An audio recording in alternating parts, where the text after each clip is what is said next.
Hello everyone. आज के DSSB TGT computer science के इस वीडियो के अंदर हम लोग अपना जो टॉपिक हम लोगों ने लास्ट वीडियो में स्टार्ट किया था, उसी से हम लोग जो है आगे जो है कुछ मल्टीपल चॉइस क्वेश्चन करेंगे।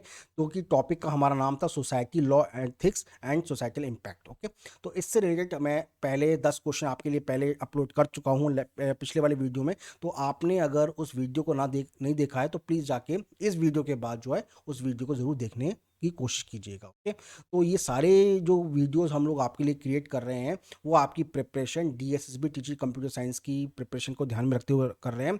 और इसकी हम लोगों ने एक पूरी प्लेलिस्ट बनाई हुई है अपने चैनल पर। तो अगर अभी तक आपने हमारा चैनल सब्सक्राइब नहीं किया है, please subscribe this channel and like this video and please share this video. तो आइए आज के इस वीडियो की तरफ हम लोग लेके चलते हैं। इससे पहले कि मैं आपको वीडियो की तरफ लेके चलूँ, एक इंपॉर्टेंट इन्फॉर्मेशन ये है कि हम लोगों ने डीएसएसबी टीजीटी कंप्यूटर साइंस का एक कंप्लीट कोर्स मॉड्यूल जो है आप लोगों के लिए बनाया हुआ है, जिसके लिए आप हमारे जो कोर्स हैं उसके लिए आप हमारी वेबसाइट को विजिट कर सकते हैं। वेबसाइट और फ़ोन नंबर और व्हाट्सएप नंबर जो है बस मैं आपको आगे थोड़ी देर में आपको बता दूंगा। ओके, और इस वीडियो का जो पीडीएफ है वो हमारे टेलीग्राम चैनल पर अपलोड किया जाएगा। तो अगर अभी तक आपने हमारा टेलीग्राम चैनल ज्वाइन नहीं किया है तो please join the Telegram channel. उसका जो लिंक है वो वीडियो के डिस्क्रिप्शन में अवेलेबल है।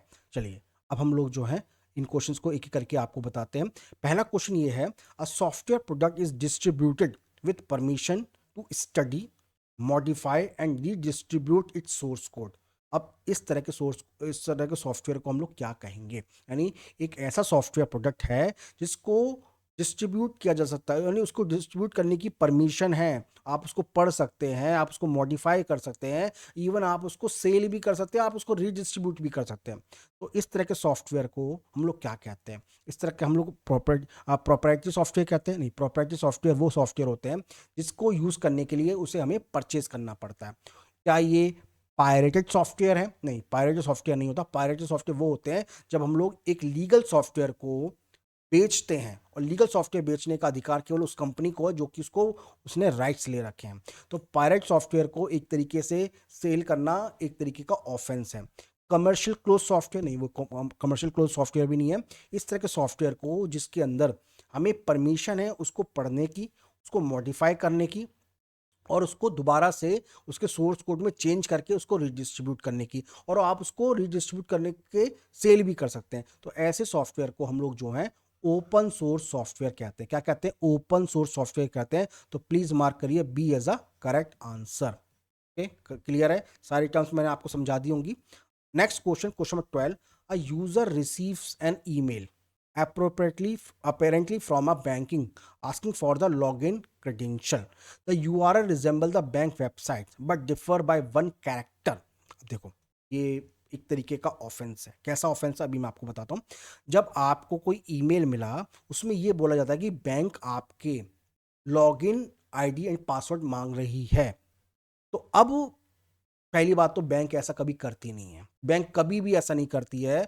कभी भी अगर आपको ऐसा ईमेल आता है जहां पर आपके लॉगिन आईडी पासवर्ड को मांगा जा रहा है किसी वेबसाइट के थ्रू, और आपने जब उसकी बैंक की वेबसाइट को चेक किया तो आपको मिला कि वो बैंक की वेबसाइट ओरिजिनल वेबसाइट के एकदम मिलती जुलती है, बट उसके अंदर जो उसका यूआरएल है, अब यूआरएल की डेफिनेशन क्या है या यूआरएल की फुल फॉर्म क्या है ये मैं आपको नहीं बताऊंगा, आप मुझे कमेंट करके बताओगे।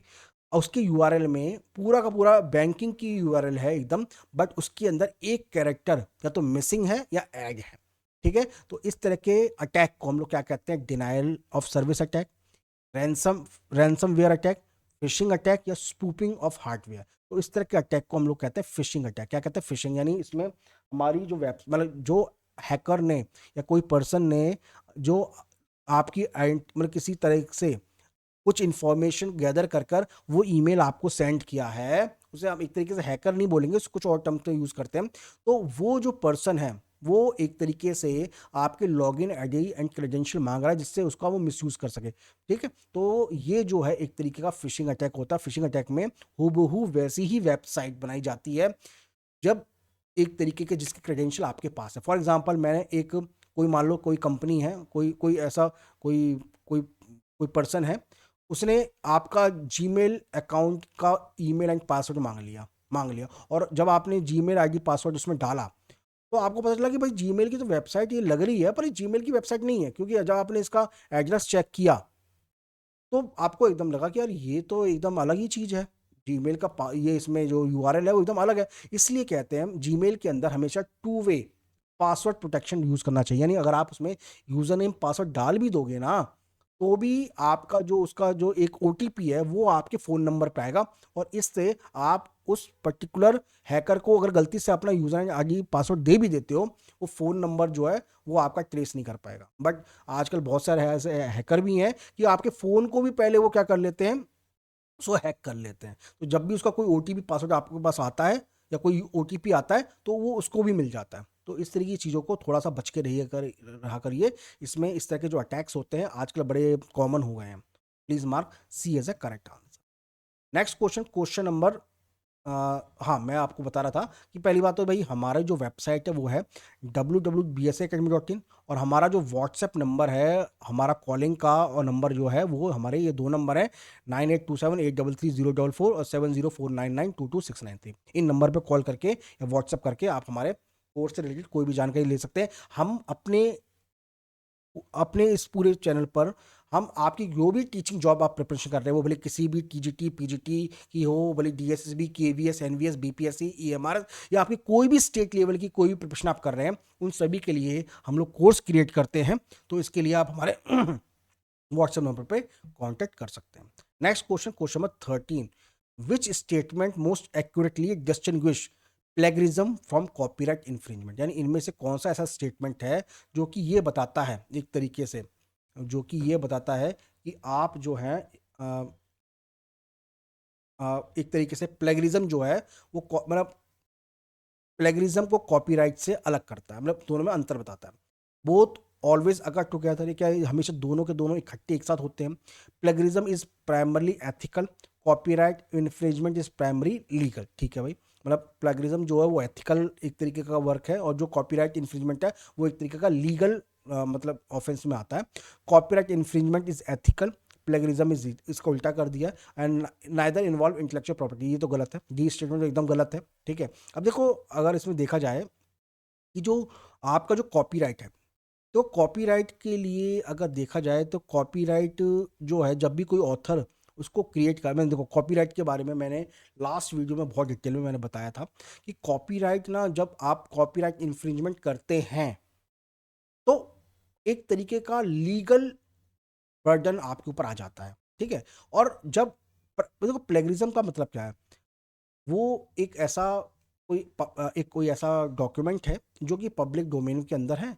आप उसमें से ऑथर का नाम हटाते हो, उसके काम को यूज़ करते हो अपने काम के अंदर, और और फिर उसको अपने ही नाम पे पब्लिश कर देते हो। तो ये जो है ना एथिकल तरह के उसमें आ जाता है। उसमें जो करेक्ट आंसर वो बी है। ठीक है, क्योंकि कॉपीराइट इन्फ्रिंजमेंट तो एक तरीका डेफिनेटली लीगल, आपने लीगल चोरी करी है, पर आप जब प्लेगरिज्म कर रहे होते हैं तो उसमें भी प्लेगरिज्म में भी एक तरीके का वो भी लीगल वे में आ सकती है। अगर गवर्नमेंट मतलब अगर वो पर्सन चाहे तो उसके ऊपर जो है आपके ऊपर एक्शन ले सकता है, और उस केस में आपको अपना जो आर्टिकल या आपने कोई ऐसा कोई काम प्रोड्यूस किया है तो आपको उसको पब्लिक डोमेन से हटाना पड़ेगा। ठीक है, तो जनरली जो प्लेगरिज्म होता है वो एक तरीके की नैतिक जिम्मेदारी होती है आपकी, और जो कॉपीराइट इन्फ्रिंजमेंट है वो एक तरीके का कानूनी तरह से, कानूनी एक तरीके का मतलब एक तरीके से वो मैटर है। ठीक, तो जो करेक्ट आंसर वो बी है, तो please mark B as a correct answer. Next question, question 14, a ransomware attack succeed. यानी रैंसमवेयर कब जो है माना जाता है कि हो गया है। अब इनमें से आपको बताना है। The attacker copy the copyright material, attacker ने कॉपी जो एक कॉपीराइट मटेरियल था उस पर अटैक किया। अटैक मतलब जायज़ की उसको उसको एक तरीके से या तो उसको डिलीट कर दिया या फिर उसको क्या कहते हैं कॉपी करके अपने में अपने काम में यूज़ कर लिया। द अटैकर इनक्रिप्ट और blocked access to the data. अब एक डेटा था वो पब्लिक डोमेन में था, और एक अटैकर ने उसे इनक्रिप्ट कर दिया या फिर उसको पब्लिक डोमेन से हटा दिया एक तरीके से, उसे मतलब उसे ऐसे फॉर्म में लेके आ गया कि उसे कोई पढ़ ही नहीं सकता। The attacker stole a trademark, एक अटैकर ने ट्रेडमार्क को स्टोल कर लिया। स्टोल का मतलब ये होता है कि चोरी कर लिया उसके ट्रेडमार्क को। अब देखो ट्रेडमार्क क्या होता है, ट्रेडमार्क किसी का लोगो हो सकता है, किसी का ब्रांड नेम हो सकता है, उसको उसको चोरी कर लिया। Attacker obtain a patent, patent किसी कंपनी के नाम पे था या किसी इंडिविजुअल के नाम पे था, बट अटैकर ने उसको एक तरीके से क्या कर लिया, उसे अपने काम में यूज़ कर लिया। तो अब आपको बताना है कि इनमें से कौन सा जो है वो रैंसम वेयर है। ठीक है। अब देखो रैंसमवेयर जो है एक तरीके का आप कह सकते हो कि जब आप किसी डेटा को जो कि ऑलरेडी पब्लिक डोमेन में है, जो कि पब्लिक के लिए है, जब आप उसको इनक्रिप्ट कर दोगे जिससे वो कोई पब्लिक जो से यूज ही ना कर पाए, तो वो जो है वो रैंसमवेयर अटैक के अंदर आता है। तो इसमें जो करेक्ट आंसर है वो बी है, क्योंकि B is a correct answer. क्योंकि देखो कॉपीराइट मटेरियल को जो है रैंसमवेयर का कोई मतलब ही नहीं है, क्योंकि वो तो ऑलरेडी पब्लिक डोमेन में था। बट कॉपीराइट मटेरियल को अगर आप यूज करते हो तो उसके लिए आपको परमिशन लेनी पड़ेगी। बट अगर आप कोई कोई डेटा है जो कि एक तरीके से पब्लिक डोमेन के अंदर है, जिससे कोई रिसर्चर उसको काम कर सके, तो अगर आप उसको इनक्रिप्ट कर दोगे तो उस डेटा का कोई यूज कर ही नहीं पाएगा। तो आप जो है एक बहुत बड़े लेवल का जो है एक तरीके से ऑफेंस कर रहे हैं, तो ऐसा बिल्कुल आपको नहीं करना चाहिए। तो इसमें जो करेक्ट आंसर है वो बी है, तो please mark B as a correct answer. Next question, question 15, which action is most effective in reducing the damage from ransomware attack. यानी अगर हमें रैंसमवेयर अटैक को कम करना है, कम से कम करना है, तो हमें कौन सा इफेक्टिव टेक्निक यूज करना चाहिए? हमें पासवर्ड शेयर करते रहना चाहिए, ये तो नहीं होगा। कीप अ रेगुलर बैकअप, आपको एक बैकअप बना के रखना चाहिए। डिसेबलिंग द एंटीवायरस सॉफ्टवेयर, ये भी नहीं कर सकते। और reusing the password across website, ये भी नहीं कर सकते। यानी कुल मिलाकर आपको ही बताना है, जब आपके पास कोई मटेरियल है, उस मटेरियल को आप हमेशा बैकअप लेते रहो। उसका बैकअप, इससे क्या होगा कि जो उसकी जो ओरिजिनल कॉपी है वो हमेशा उसके पास जो है आपके पास बनी रहेगी। और कोई भी अगर पब्लिक डोमेन के अंदर उसको डेटा को इनक्रिप्ट भी करता है, तो आप ऑटोमेटिकली उस दोबारा से उस डेटा को हटा के आप अपना जो नया डेटा है वो आप जो है इंसर्ट कर सकते हो। तो इस केस में जो करेक्ट आंसर है, please mark B is a correct answer. Okay, next question, question 16। Question 16 ये कह रहा है कि a software license permit users to run study modified. ये मैंने अभी थोड़ी देर पहले मैंने बताया था आपको कि एक तरीके से थोड़ा नाम चेंज हो जाएगा इसमें। जब किसी सॉफ्टवेयर, यानी एक सॉफ्टवेयर है और उसका सॉफ्टवेयर का जो लाइसेंस है, आपको उसे रन करने के लिए, स्टडी करने के लिए, मॉडिफाई करने के लिए, उस सॉफ्टवेयर को डिस्ट्रीब्यूट करने के लिए आपको परमिशन दे रहा है। बट याद रखिएगा कि उसका जो आप जो ओरिजिनल उसका जो एक तरीके से वर्क है, उसको वो मतलब प्रिजर्व रखना चाहता है। यानी जो फ्रीडम आपको उसने दी है, वो चाहता है कि सेम फ्रीडम जो है आप भी एक तरीके से उसको दे, जब आप उसको चेंज कर दें। तो इस तरीके की चीज को, इस तरह के सॉफ्टवेयर को हम लोग क्या कहते हैं? It's a property license. ये प्रॉपर्टी लाइसेंस तो नहीं होगा। GNU या GPL होता है, ये ट्रेडमार्क लाइसेंस भी नहीं होगा। कमर्शियल रिस्ट्रिक्टिव लाइसेंस होता है क्या ये? अब देखो कमर्शियल रिस्ट्रिक्टिव लाइसेंस में क्या होता है कि आप इसे कमर्शियल तो यूज कर सकते हो, बट एक रिस्ट्रिक्टिव सेंस में यूज कर पाओगे, ठीक है। बट ये भी इसका जो है वो आंसर नहीं है। तो ये भी एक तरीके से करेक्ट आंसर नहीं है। इसमें जो करेक्ट आंसर है वो GNU GPL है। यानी एक तरीके से आप उस लाइसेंस को यूज कर सकते हो, रन कर सकते हो, स्टडी कर, मॉडिफाई कर सकते हो, रिडिस्ट्रीब्यूट भी कर सकते हो। बट जो फ्रीडम उसने आपको दी है, वही फ्रीडम जब आप चेंज कर दोगे, तो वही फ्रीडम आपको सबको देनी पड़ेगी। तो इस तरह से जो करेक्ट आंसर है उसमें वो बी है। तो please mark B as a correct answer. Next question, question 17, which scenario represent active digital footprint generation. यानी इनमें से कौन सा ऐसा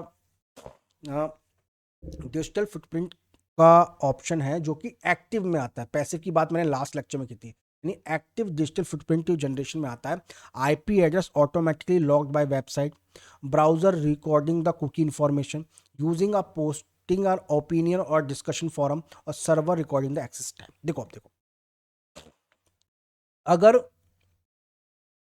आपने कोई वेबसाइट ओपन करी, तो वेबसाइट का नाम आपको पता है, पर उसका जो IP एड्रेस है ना, वो जो है, जब आप वेबसाइट को ओपन करते हो तो आपका पीछे एक बैकग्राउंड में एक सॉफ्टवेयर काम कर रहा होता है, तो उस वेबसाइट के कॉरस्पॉन्डिंग IP एड्रेस जो है वो ट्रेस करता है, और तब आपकी वेबसाइट ओपन होती है।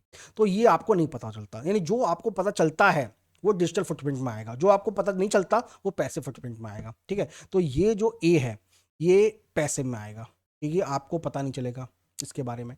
Browser recording the cookie information, अब ये भी आपको पता नहीं पड़ रहा कि ब्राउजर आपकी इन्फॉर्मेशन को स्टोर भी कर रहा है नहीं कर रहा, तो ये भी आपका पैसिव में आएगा, ठीक है। आप पता नहीं कर पाओगे, इसके लिए आपको कुकीज ओपन करनी पड़ेगी।